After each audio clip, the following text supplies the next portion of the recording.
کتاب وحی art number 2۔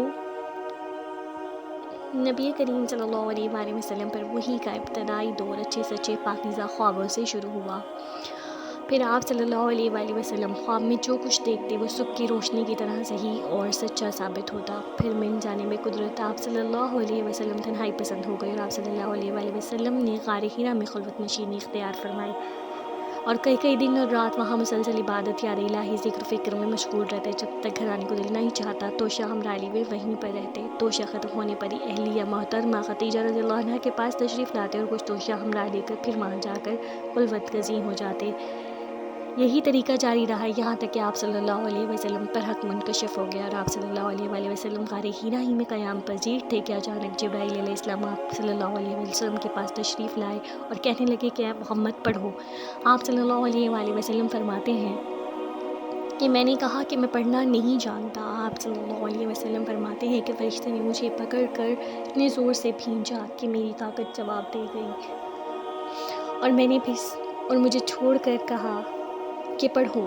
میں نے پھر وہی جواب دیا کہ میں پڑھا ہوا نہیں ہوں۔ اس فرشتے نے مجھ کو نہایت ہی زور سے بھینچا، پھر مجھے چھوڑ کر کہا کہ پڑھو۔ مجھ کو سخت تکلیف محسوس ہوئی، پھر اس نے کہا کہ پڑھ۔ میں نے کہا کہ میں پڑھا ہوا نہیں ہوں۔ فرشتے نے تیسری بار مجھ کو پکڑا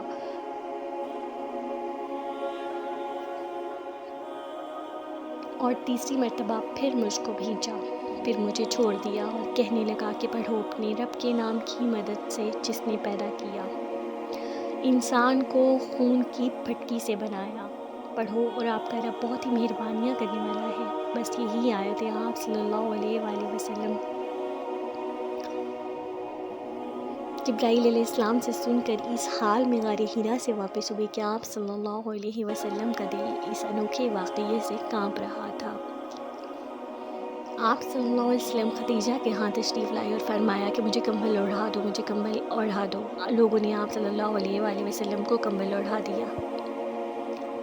جب آپ صلی اللہ علیہ وآلہ وسلم کا ڈر جاتا رہا تو آپ صلی اللہ علیہ وسلم نے اپنی زوجہ محترمہ خدیجہ رضی اللہ عنہا کو تفصیل کے ساتھ یہ واقعہ سنایا اور فرمانے لگے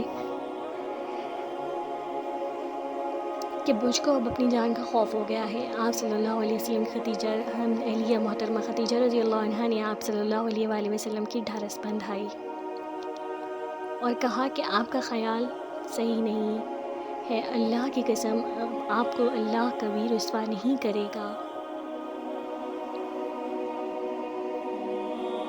آپ تو اخلاق فاضلہ کے مالک ہیں، آپ تو کنبہ پرور ہیں، بے کسوں کا بوجھ اپنے سر پر رکھ لیتے ہیں، مفلسوں کے لیے آپ کماتے ہیں، مہمان نوازی میں آپ بے مثال ہیں اور مشکل وقت میں آپ امر حق کا ساتھ دیتے ہیں۔ ایسے اوصاف حسنہ والے انسان یوں بے وقت ذلت و خواری کی موت نہیں پا سکتا۔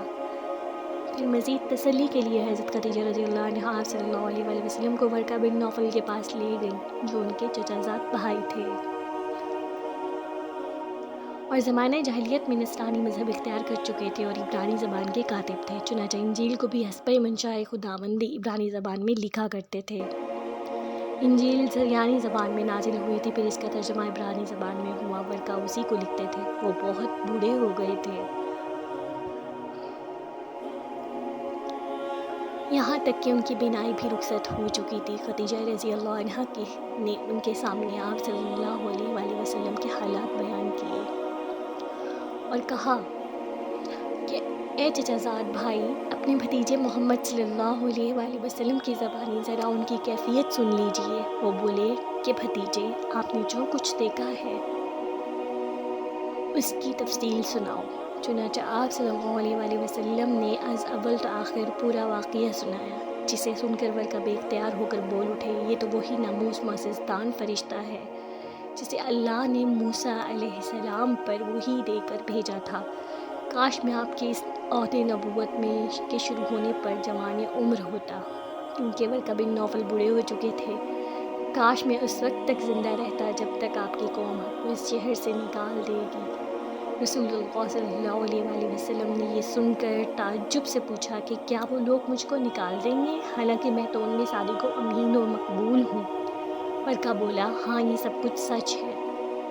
مگر جو شخص بھی آپ کی طرح ہمارے حق لے کر آیا لوگ اس کے دشمن ہی ہو گئے ہیں. اگر مجھے آپ کی نبوت کا وہ زمانہ مل جائے تو میں آپ کی پوری مدد کروں گا. مگر ورقہ کچھ دنوں کے بعد انتقال کر گئے. پھر کچھ عرصہ تک وحی کی آمد موقوف رہی. حدیث نمبر 3 تھی، کتاب وحی سے لی گئی. اگر آپ میرے چینل پر نیو ہیں تو پلیز سبسکرائب کیجیے، میرے چینل کو لائک کیجیے. جزاک اللہ.